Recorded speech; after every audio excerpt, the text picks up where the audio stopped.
Kwanza muktasari wa habari za dunia na Jamhuri mwa Vyombo akiwa Nairobi. Shukran Martha na karibu tena msikilizaji. Shambulio kubwa la Israeli lilolenga hospitali moja huko kusini mwa Gaza limewaua watu wengi. Shirika la kiraia la Hamas limesema watu zaidi ya 28 wamefariki katika shambulio hilo lilogonga kwa mfululizo hospitali ya Khan Yunis. Mama huyo, mmoja wa manusura, anasimulia jinsi wanavyokumbwa na hali hiyo ya kutisha.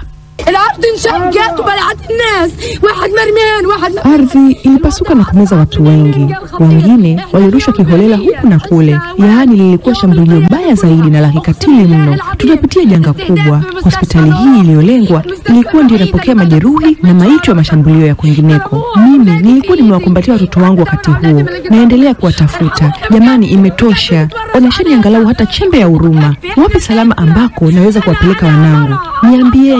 Niambieni wapi salama? Raia wa Syria wamekuwa wakisherehekea mjini Damascus.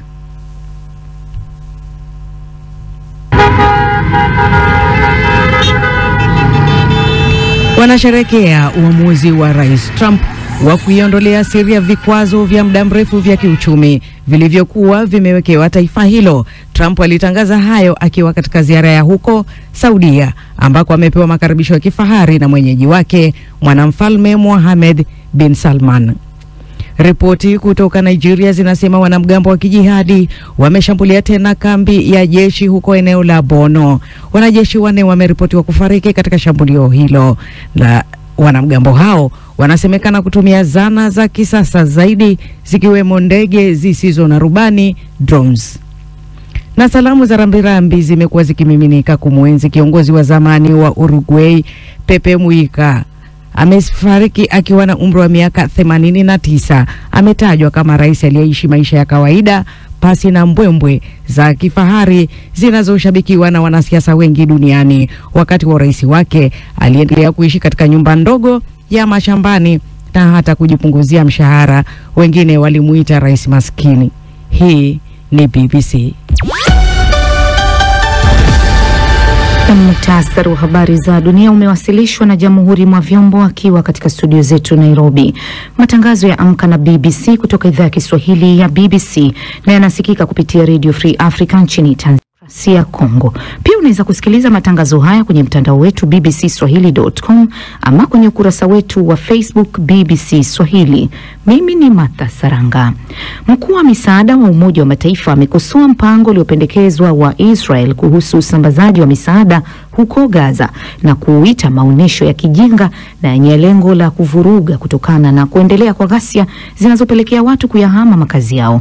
Tom Fletcher ameliambia Baraza la Usalama la Umoja wa Mataifa Jumanne kwamba hakuna chakula, maji, dawa au mahema yaliyoingizwa Gaza kwa zaidi ya wiki 10. Israel inasema haitaruhusu kuingia kwa vifaa hadi pale Hamas iwaachilie mateka wote waliosalia.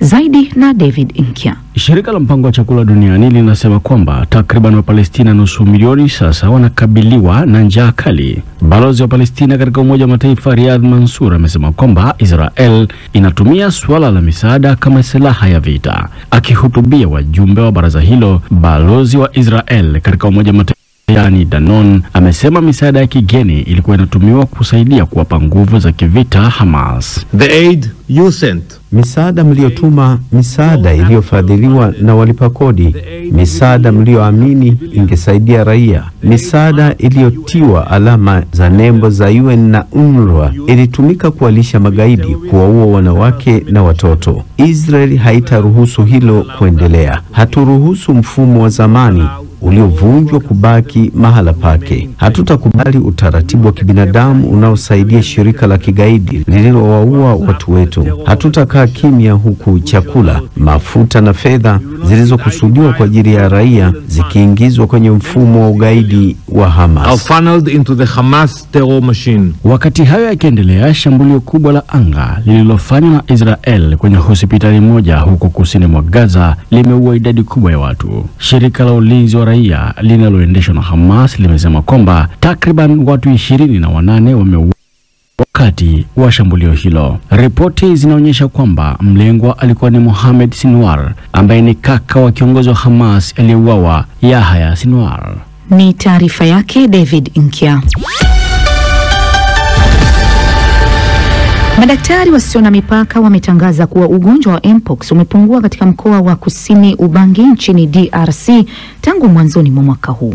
Hadi Aprili 6 mwaka huu kulikuwa na idadi ya maambukizi 178 tu, huku kukiwa hakuna ripoti yoyote ya vifo.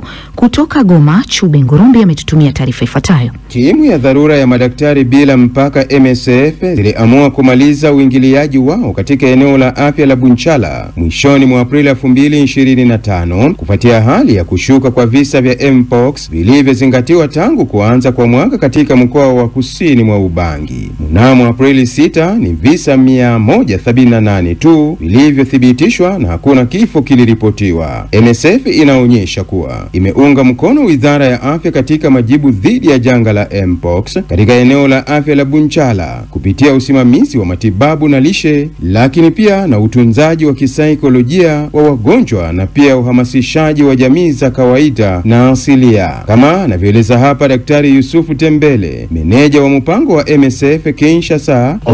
Baada ya kutathmini data leo, tumeona tuna chini ya visa 5. Kwa sasa janga hili linaonekana kufahamika na Wizara ya Afya na Jamii, na vifo pia vimepungua kwa asilimia kubwa. Wagonjwa 382 waliokuwa wameathirika sasa wamepona. Kushuka huku kwa visa na vifo ni muhimu, kwani itairuhusu MSF kuelekeza rasilimali zake kwa majimbo mengine. Kujitolea hii kumesababisha uboreshaji wa athari za majibu na kupungua kwa hali ya ugonjwa huo. Inaongeza MSF ikidai kuwa watendaji wa eneo hilo sasa wana uwezo wa kuendelea na utunzaji wa wagonjwa kwa uhuru. Hata hivyo, watetezi wa haki za binadamu nchini Kongo wamejulisha hisia zao dhidi ya mafanikio haya ya madaktari wasiokuwa na mipaka wa MSF mkoani Ubangi Kusini. Sylvain Kune ni mtetezi wa haki za binadamu mashariki mwa DRC. Hii haitoshi kusikia kwamba huo ugonjwa umepunguka. Ya muhimu ingekuwa kwamba tunasikia huo ugonjwa umemalizika na tusisikie tena huo ugonjwa ndani ya Kongo yetu. Madaktari wote wa Kongo wajitahidi na kutafuta madawa ya kumaliza na kukinga wakaaji kuhusu hiyo magonjwa. Nao wauguzi lakini pia madaktari wameonya kuheshimu kanuni za usafi kama mojawapo ya matibabu muhimu ya kukabiliana na majanga ya magonjwa yaliyohatarishi nchini Kongo lakini pia ulimwenguni, kama anavyoonya hapa Janine Maleki mashariki mwa DRC. Sisi kama wauguzi ama madaktari tunapenda usafi usikose. Juu hii ugonjwa inaomba usafi mingi, kama mtu hafaye usafi ugonjwa tu na utakuwa. Ndivyo inavyokamilika taarifa yake Chube Ngorombi. Usafiri wa pikipiki maarufu kama bodaboda nchini Tanzania umerahisisha kwa kiasi kikubwa shughuli za usafirishaji wa abiria na hata vifurushi, haswa kwenye miji yenye msongamano kama Dar es Salaam na maeneo ya vijijini ambako miundombinu ni mibovu na hayafikiki kirahisi.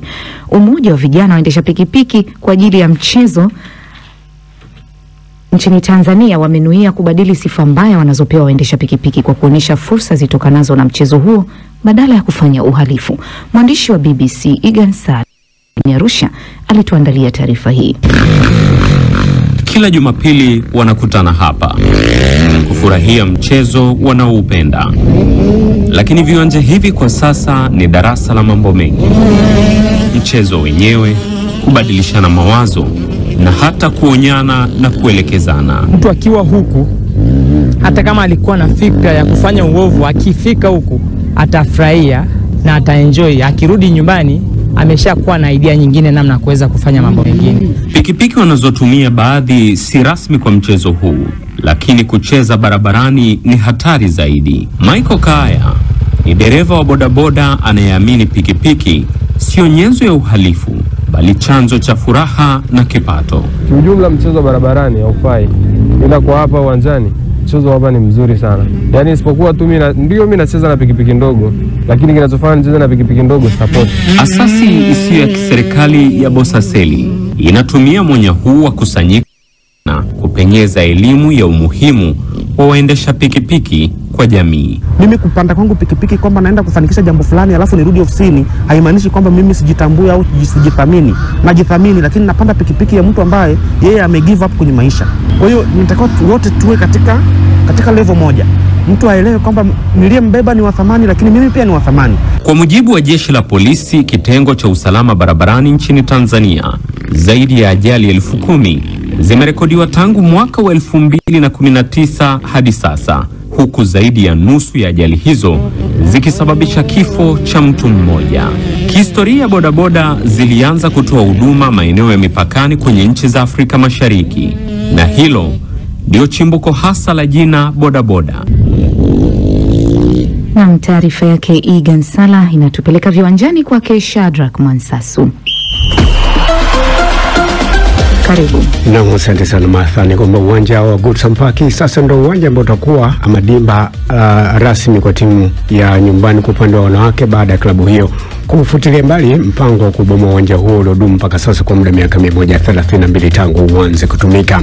Everton the Blues watahamia kwenye uwanja wao mpya wenye uwezo wa kuingiza mashabiki wapatao 53,000 huko mjini Bramley Modoc msimu huu wa joto, wakati ujenzi wa kituo kipya kwenye kingo za maji cha Liverpool. Kikundi cha awali cha umiliki wa Everton kilitangaza mipango ya mradi wa ukarabati baada ya kubomolewa kwa gharama ya paundi zipatazo milioni 82. Uongozi wa klabu ya ligi kuu ya England Nottingham Forest imekanusha juu ya taarifa kuhusu kufanyika kwa mabadiliko ya mmiliki Evanglos Marinakis na meneja Nuno Espirito Santo. Evanglos ni mfanyabiashara na mwekezaji kutoka taifa la Ugiriki, mbia mkuu pia makampuni ambayo yanafanya kazi na makampuni ya meli, vyombo vya habari, lakini pia wakijihusisha na soka. Lakini wakati huo mshambuliaji wa klabu hii ya Nottingham Forest Taiwo Awoniyi amefanya upasuaji wa awamu ya jeraha baya la tumbo. Mchezaji huyo wa kimataifa kutoka taifa la Nigeria miaka 27 aliumia kwenye sare ya 2-2 wakicheza dhidi ya Leicester City katika uwanja wa City Ground Jumapili iliyopita alipokuwa akijaribu kuunganisha mpira wa cross kutoka kwa Anthony Langa na kujigonga kwenye goli la wapinzani. Kwingineko, rais wa shirikisho la kimataifa linalosimamia mashindano kadhaa mbio za magari kwa maana FIA, Mohamed Ben Sulayem amesema kwamba kwa sasa anapendekeza mabadiliko ya sheria za bodi ya usimamizi wa mbio za magari. Kitengo cha michezo kimesema kuwa kiliona hati ya siri hiyo iliyo marekebisho yaliyopendekezwa ambayo yanatazamia kupigiwa kura katika mkutano wa baraza kuu la FIA mwezi ujao. Hii ni sehemu pia kati ya ile mikakati ama utaratibu kwa wagombea kwenye nafasi hiyo kupitia uchaguzi wa urais ambao utafanyika mwishoni mwa mwaka huu. Tukirejea kwenye soka nchini Hispania, La Liga leo baada ya michezo ya jana, leo ligi hiyo inatarajia kuendelea tena ambapo Deportivo Alaves watakopichana na Valencia dhidi ya Leganes na Real Madrid watakokicheza na Maroka, na kwenye Copa Italia finali leo AC Milan wao wanacheza na Bologna katika dimba la Stadio Olimpico pale mjini Rome. Kwa kuhitimisha katika masumbu ya mandondi, bondia kimataifa kutoka taifa la Filipino Manny Pacquiao anatarajia sasa kupanda ulingoni mwezi Julai akicheza dhidi ya Mario Barrios. Manny Pacquiao mwenye umri wa miaka 46 sasa anatarajia kurejea ulingoni tena tangu apoteze pambano lake la mpinzani huyo akicheza na Yordenis Ugas mwaka 2021 na atapigania sasa taji la dunia dhidi ya Mario Barrios. Mwisho dondoo za kimchezo asubuhi leo. Shukrani sana Martha Saranga. Shukrani Shadrack Mwansasu.